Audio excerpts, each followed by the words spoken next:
Hello दोस्तों, जय हिंद। मैं अरविंद आप सभी का बहुत बहुत स्वागत करता हूं आपके अपने यूट्यूब चैनल सक्सेस क्लासेस पर।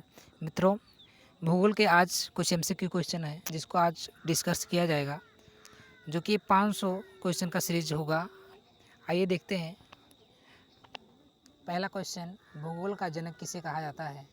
ऑप्शन ऑप्शन में देखिए क्या है। इरेटोस्थनीज, हेरोडोट्स, हिप्पार्कस या इनमें से कोई नहीं। तो इसमें से कौन सा ऑप्शन सही है? हेरोडोट्स। हेरोडोट्स को भूगोल का जनक कहा जाता है।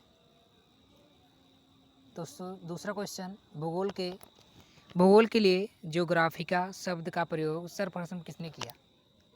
तो ऑप्शन में देखिए, पहला ऑप्शन हेरोडोट्स, हिकटियस या हिप्पार्कस या इरेटोस्थनीज। तो डी ऑप्शन करेक्ट होगा। इरेटोस्थनीज ने ज्योग्राफिका शब्द का सर्वप्रथम प्रयोग किया है।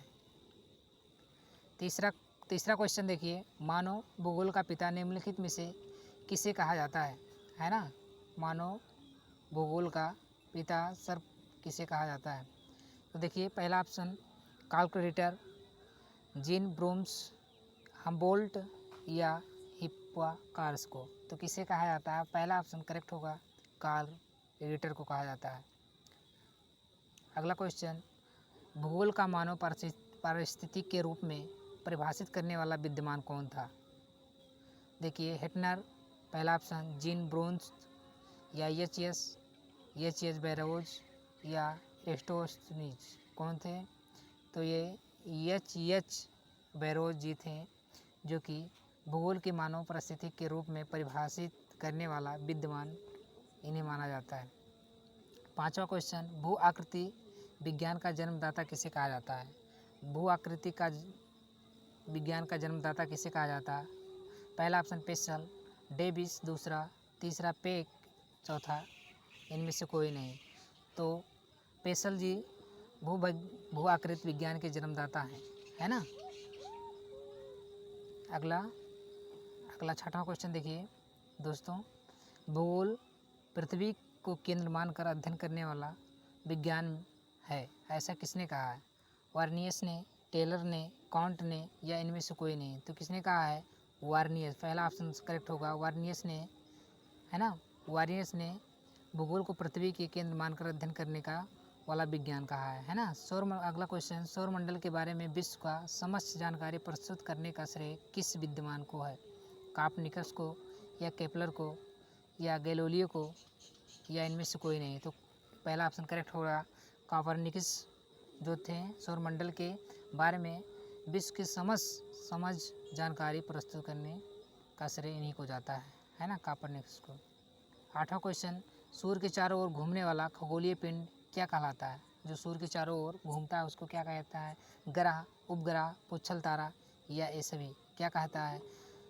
सूर्य के चारों ओर जो घूमता है उसी को बोला जाता है क्या? ग्रह।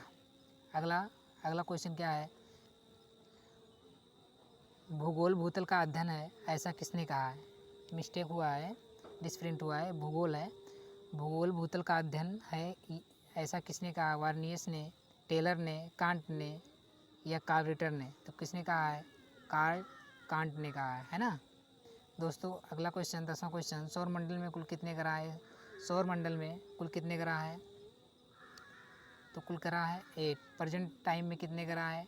एक और रिसर्च किया गया है तो ग्रह हो गया 9 ग्रह हो गए हैं, है ना। अगला क्वेश्चन देखें, 11वां क्वेश्चन, किसी ग्रह के चारों ओर परिक्रमा करने वाले छोटे आकाशीय पिंड को क्या कहते हैं? पुच्छल तारा, ग्रह, उपग्रह या ये सभी। तो क्या कहते हैं इसको? उपग्रह कहा जाता है इसको, है ना। 12वां क्वेश्चन, ग्रहों की गति का नियम प्रतिपादित कर किसने किया? तो ऑप्शन केपलर, गैलीलियो, न्यूटन, इनमें से कोई नहीं। तो पहला ऑप्शन करेक्ट होगा, ग्रहों की गति का नियम प्रतिपादित करने वाले केपलर महोदय थे, है ना। 13वां, नॉर्वे में अर्धरात्रि के समय सूर्य कब दिखाई देता है? 12 अगस्त को, 21 जून को, 21 जुलाई को, 21 मार्च को। तो कब दिखाई देता है? 21 जून को करेक्ट आंसर होगा। सौरमंडल की खोज किसने की? कोpernicus ने या आर्यभट्ट ने, कार्ल रिटर ने या केपलर ने। तो किसने की?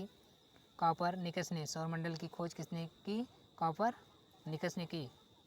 ये आरआरबी एनटीपीसी के लिए बहुत महत्वपूर्ण क्वेश्चन है। ये जान लीजिए कि इसमें से बहुत क्वेश्चन आ सकते हैं। 500 जो सीरीज चलेगी 500 क्वेश्चन का, उसमें तो ये जान लीजिए कि बहुत क्वेश्चन ऐसे सिलेक्टेड क्वेश्चन लिए गए हैं कि मतलब उसमें से कुछ ना कुछ तो क्वेश्चन ज़रूर फंस सकते हैं। 15 क्वेश्चन सॉरी। सौरमंडल का जन्मदाता किसे कहा जाता है? पृथ्वी, शुक्र, शनि, सूर्य। तो किसे कहा जाता है? सूर्य को कहा जाता है। 16वां क्वेश्चन, एक ग्रह की अपने कक्षा में सूर्य से अधिकतम दूरी को क्या कहा जाता है? पेरिजी, अपसौर, उपसौर या अपोजी। तो क्या कहा जाता है इसे? अपसौर, है ना। क्या कहा जाता है? अपसौर कहा जाता है ना। दूसरा करेक्ट ऑप्शन होगा। एक ग्रह को कि अपने कक्षा में सूर्य से न्यूनतम दूरी को क्या कहा जाता है? उपसौर, अपोजी या अपसौर, पेरिजी। तो क्या कहा जाता है इसको कहा जाता है उपसौर। अगला क्वेश्चन, अंतरिक्ष में कुल कितने तारामंडल है? 97, 81, 95 या 81। तो कितने हैं ये? करेक्ट हो जाएगा 81, है ना। अंतरिक्ष में 81 तारे हैं। पार्थिव ग्रह की संख्या कितनी है? 5 ऑप्शन, 4 दूसरा, तीसरा 4, है ना। पहला ऑप्शन 5, दूसरा 8, तीसरा 4 या चौथा 7। तो कौन सा ऑप्शन सही हो जाएगा? चौथा, इसमें दिख भी रहा है ना।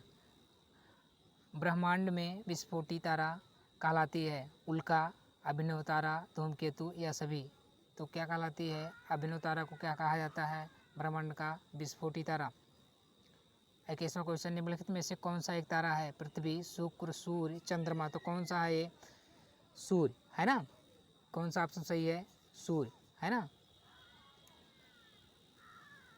अगला क्वेश्चन देखिए, सूर्य प्रकाश धरती तक पहुंचने में कितने मिनट लेता है? 3 से 8 या 8 से 3 या 7 से 4 या 9 से 3। ये क्वेश्चन बहुत पूछा जाता है। तो कितना समय लेता है? 8 से 3, है ना।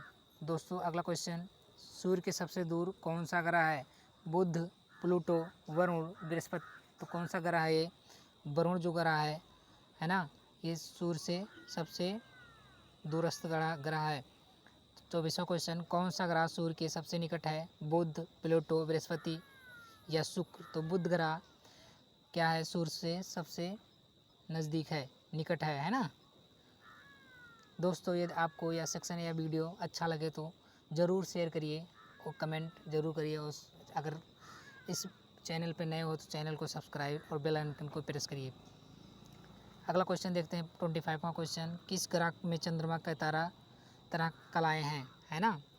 किस ग्रह में चंद्रमा की तरह कलाएँ होती हैं? तो कौन सा क्वेश्चन ऑप्शन सही होगा? मंगल, शनि, बुध या बृहस्पति। तो कौन सा है? बृहस्पति में, है ना। दूसरा अगला क्वेश्चन देखिए, बुधस्थ सूर्य का एक चक्कर लगाने में कितना समय लेती है? 90 दिन, 88 दिन या 75 दिन या 87 दिन। तो कितना है? 88 दिन लेती है। 27वां क्वेश्चन, सौरमंडल का अत्यधिक तीव्र ग्रह कौन है? मंगल, शनि, शुक्र, बुध। तो कौन सा है? बुध है। दोस्तों अगला क्वेश्चन, निम्नलिखित में से किस ग्रह को पृथ्वी की बहन कहा जाता है? शनि को, शुक्र को, चंद्रमा को या मंगल को। किसको कहा जाता है? शुक्र को कहा जाता है ना। अगला क्वेश्चन, 2 ग्रह जिनके उपग्रह नहीं हैं, पृथ्वी और शनि, शुक्र और बुध या बृहस्पति और बुध या मंगल और शनि। तो शुक्र और बुध ऐसे ग्रह हैं जिनके उपग्रह ही नहीं है ना।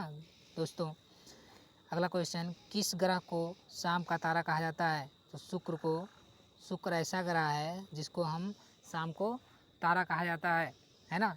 और कमेंट करके बताइए भोर का तारा किसे कहता है, क्या कहा जाता है? कौन से ग्रह को भोर का तारा कहा जाता है ना। मित्रों आज का सेक्शन यही था। Best of luck. जय हिंद।